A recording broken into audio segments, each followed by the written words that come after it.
வணக்கம். பாலச்சந்திரன் பேசுகிறேன்.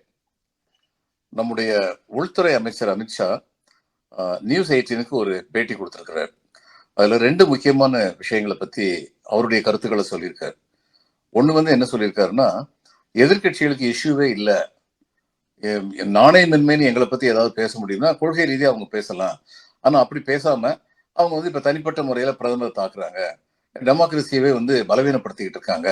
அப்படின்னு சொல்லி ஒண்ணு சொல்லியிருக்காரு. 2வது வந்து நாடாளுமன்றத்தை மதிக்கவே மாட்டேங்கிறாங்க. நாடாளுமன்றம் சட்டப்படி தான் நடக்கணும். ஜவஹர்லால் நேரு காலத்திலிருந்து அப்படிதான் நடந்துகிட்டு இருந்தது. இவங்க அது மாதிரி பண்ண மாட்டேங்கிறாங்க. அதெல்லாம் சகிச்சுக்கிட்டு இருக்க முடியாது அப்படின்னு 2 கருத்து சொல்லியிருக்காரு. ஒவ்வொன்னா பார்ப்போம். இவர் என்ன சொல்றாரு? எதிர்க்கட்சிகளுக்கு வந்து இஷ்யூவே இல்ல. அதனால அவங்க வந்து பிரதமரை வந்து பேசுறாங்க, தாக்கி பேசுறாங்க தனிப்பட்ட முறையில. பிரதமரை தனிப்பட்ட முறையில வந்து யாரும் இதுவரைக்கும் தாக்கல. இப்படி சொல்ற இவங்க நேரு காந்தி குடும்பத்தை பத்தி எவ்வளவு கேவலமா பேசினாங்க.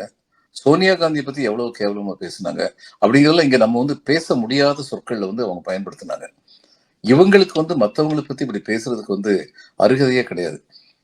ஒரு பரப்புரை நடத்த போற கூட்டத்துல ஆஹ் இவரு ராகுல் காந்தியும் இல்ல, யாதவும் இல்ல, 2 பேருமே இல்ல. இல்லாத நேரத்துல ஒரு காங்கிரஸ் தொண்டர்னு நினைக்கிறேன், அவர் வந்து பிரதமருடைய தாயை பற்றி ஏதோ அவதூறா பேசியிருக்காரு. அது கண்டிக்கத்தக்கது. அதுல சந்தேகமே கிடையாது. ஆனா அவர் வந்து காங்கிரஸ்ல பெரிய ஆள் இல்ல. ஏதோ ஒரு ரோட்வே ஸ்பீக்கர் மாதிரி ஒரு ஆளு. யார் பேசினாலுமே அது கண்டிக்கத்தக்கது. அதுல எந்த விதமான சந்தேகம் கிடையாது. ஆனா இவங்கள எந்த லெவல்ல லீடர்ஸ் வந்து மிஸ்ஸஸ் காந்தியை பத்தியோ, இந்திரா காந்தியை பத்தியோ, அல்லது சோனியா காந்திய, இவர் ராகுல் காந்திய, இவங்களுடைய பரப்புரைகள், இவங்களுடைய ஐடி விங்க இருக்கு, ராகுல் காந்திய பப்பு பப்பு பப்புன்னு சொல்லி எந்த அளவுக்கு கீழ்த்தரமா தாக்கிட்டு இருந்தாங்க. அப்ப இவங்களுக்கு என்ன தகுதி இருக்கு இன்னொருத்தவங்களை பார்த்து நீங்க எப்படிலாம் பேசுறீங்களேன்னு சொல்லி சொல்றதுக்கு? எஸ்பெஷலி வென் மற்றவங்க அந்த அளவுக்கு பேசல.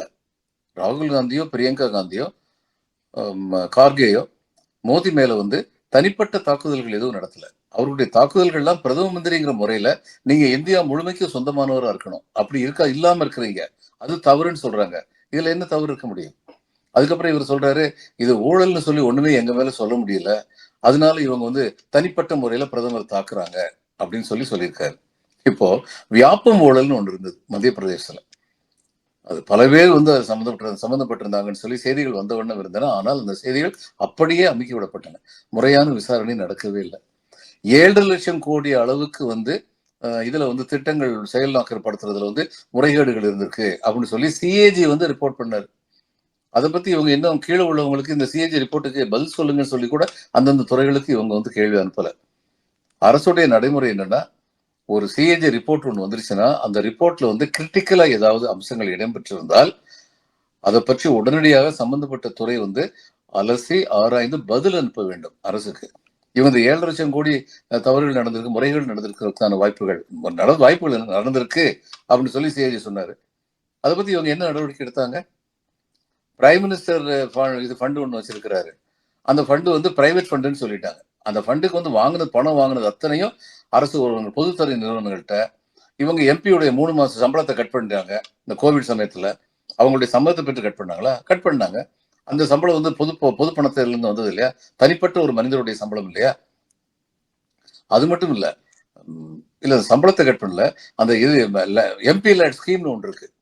ஒவ்வொரு எம்பிக்கும் ஒவ்வொரு வருஷத்துக்கும் சில கோடி ரூபாய்கள் கொடுக்கப்படும். அந்த ரூபாயை வச்சு அவர் தன்னுடைய தொகுதியில வந்து என்னென்ன காரியங்கள் நல்ல காரியங்கள் செய்யணுமோ அதெல்லாம் செஞ்சுக்கலான்னு அந்த பணத்தை வந்து இவங்க எடுத்துக்கிட்டாங்க. ஒரு ஆர்டர் மூலம் தான் எடுத்தாங்க. எம்பி யார்ட்டையும் சம்மதம் வாங்கல. வாங்கிட்டு அதுக்கப்புறம் இப்போ வந்து என்ன சொல்றாங்க, அது வந்து நீங்க வந்து முறையா வந்து கணக்கு சொல்லுங்கன்னு சொல்லி கேட்டா, அவங்க சொல்றாங்க இது சிஏஜி ஆடிட் பண்றதே கிடையாது. இது தனிப்பட்ட பணமே. நாங்க யாருக்கும் பதில் சொல்ல வேண்டியதில்லை. பொது வெளியில இதுக்கு பதில் சொல்ல வேண்டியதில்லை. இப்படி சொல்லிட்டு இவங்க மற்றவங்களை பார்த்து சொல்றாங்க, நீங்க ஊழல் எங்க மேல எந்த விதமான ஊழல் குற்றச்சாட்டும் உங்களால சொல்ல முடியல. அதனால பிரதம மந்திரியை தனிப்பட்ட முறையில் தாக்குறீங்க. அதனால இன்னைக்கு நடக்கிறது எல்லாமே பார்க்கும்போது எத்தனை பிரிட்ஜ் பாலங்கள் வந்து இதுல இவங்க ஆடுற மாநிலங்கள்ல வந்து இடிஞ்சு விழுது. அதுக்கு குஜராத்ல வந்து அப்படி ஒரு பெரிய பாலம் இடிஞ்சு விழுந்தது. அதுக்கு சப் அசிஸ்டன்ட் இன்ஜினியர் ரேஞ்சில் உள்ள ஒருத்தரை சஸ்பெண்ட் பண்ணாங்க. மற்றபடி அதுக்கு என்ன நடந்துச்சு? என்ன விசாரணை நடந்துச்சு? உத்தரகண்ட்ல வந்து கோயில்ல வந்து மழை பெஞ்சா எங்கேயாவது சிலைகள் கல்லால் செய்யப்பட்ட சிலைகள் கரைஞ்சு போகுமா? அப்படி கரைஞ்சு போச்சு. ராம் ஜென்ம பூமி இது கட்டுறதுக்கு வந்து என்ன பண்ணாங்க? அங்க உள்ளவங்கிட்ட இருந்தா வந்து நிலங்களை வந்து ரொம்ப குறைஞ்ச விலையில சில பேர் வாங்கிட்டு, அடுத்து இந்த ராம் ஜென்மபூமி பிரதிஷ்டா ட்ரஸ்ட் இருக்கு, அதுக்கு வந்து பெரிய லாபம் பண்ணி வித்தாங்க. இது ஒரு ஊழல் இல்லையா? ஏன் போன தேர்தல்ல இருந்து நாடாளுமன்ற தேர்தல் வந்து ராம் ஜென்ம பூமி இருக்கின்ற தொகுதியில வந்து இவங்க ஏன் தோத்து போனாங்கன்னா, அங்க இருந்து சிறு குறு தொழில்கள்லாம் பண்ணி கடை வச்சிருக்கிறவங்க, பூ விக்கிறவங்க, அவங்ககிட்ட இருந்தெல்லாம் ரிசார்ட் கட்டினா நல்ல வருமானம் வரும்னு சொல்லி அவங்களுடைய நிலத்தை வந்து இவங்க வந்து வாங்கினது வந்து சரி ப்ரெஷர் கொடுத்து வாங்கினாங்கன்னு சொல்லி அந்த மக்கள் நினைச்சாங்க. அதனாலதான் அந்த பகுதியில வந்து இவங்க தோத்து போனாங்க. இவ்வளவு ஊழல் இவங்க வச்சுக்கிட்டு எங்கிட்ட ஊழலே இல்லை அப்படின்னு சொன்னா அது ரொம்ப வேடிக்கையானது. சரி, அடுத்து வந்து பார்லிமெண்ட் பத்தி என்ன சொல்றாரு? பார்லிமெண்ட்டுக்கு ரூல்ஸ் இருக்கு. இந்த ராகுல் காந்தி இருக்காரு, இவருடைய கிராண்ட் மதர், அவங்க காலத்துல இருந்து எல்லா ரூல்ஸை ஃபாலோ பண்ணிருக்காங்க. இவங்க அந்த ரூல்ஸை ஃபாலோ பண்றது இல்ல. பார்லிமெண்ட் நடக்க விடாம முடக்குறாங்க. இது வந்து அம்னீஷியான்னு சொல்லி நினைக்கிறேன்.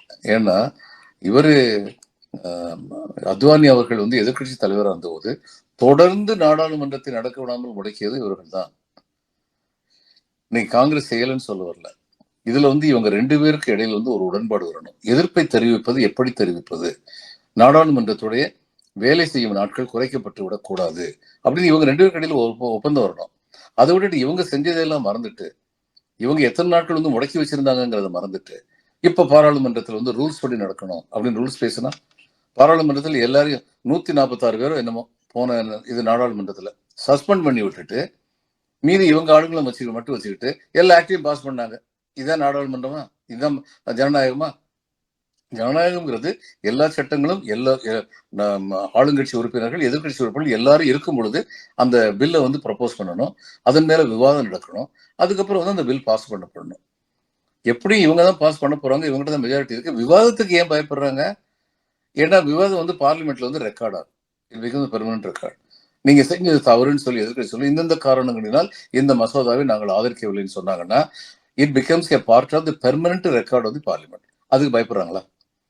அவங்க எல்லாரையும் சஸ்பெண்ட் பண்ணி விட்டுட்டு அதுக்கப்புறம் ஒன் ஆஃப்டர் அனதர்ன்னு சொல்லி ஆக்ட் பாஸ் பண்ணாங்க. அதனால ஜனநாயகத்தை பற்றி பேசுவதற்கு அவ்வளவாக தகுதி இல்லாதவர்கள் பாஜக.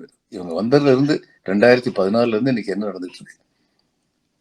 திரும்ப திரும்ப திரும்ப நம்ம என்ன பார்க்கிறோம்? சட்டத்தின் மூலமாக சட்டத்தை முடக்குவது எப்படி அப்படின்னு ஸ்பெஷலைஸ் பண்றது. எத்தனை காரியங்கள் இது மாதிரி பண்ணிட்டு இருக்காங்க. அதனால நான் நினைக்கிறேன் திரு அமித்ஷா முதல்ல தன் பரிசோதனை, சுய பரிசோதனை செஞ்சுக்கணும். இது மாதிரி எதிர்கட்சிகள் வந்து குறை சொல்றதுக்கு முன்னாடி தங்களை தாங்களே பரிசோதனை செய்து கொண்டால் அது அவர்களுக்கும் நல்லது, நாட்டிற்கும் நல்லது, நாட்டின் ஜனநாயகத்துக்கும் நல்லது. நன்றி, வணக்கம்.